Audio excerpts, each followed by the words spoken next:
Hey everyone, welcome back to Civil Basic course. Here we learn how to set unit in AutoCAD. To set a unit in AutoCAD, press UN and enter. Then change the type of UR Architect.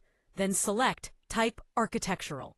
Then change the precision to 0 feet 1/4 inch and scale to inches. If you are Civil Engineer, then select Type Engineering. Precision to 0 feet 0 inch and scale in inches. If you have to do in meter, in select Type in meter, precision 0.00 and scale in millimeters.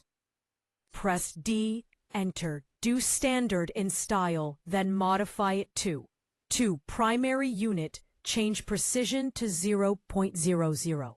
Press OK, set current, then OK. Press limit, enter, type 0, 0, then press enter. 1000, 1000, then press enter. After that, for zooming, Z, enter, A, enter your unit is set. Now,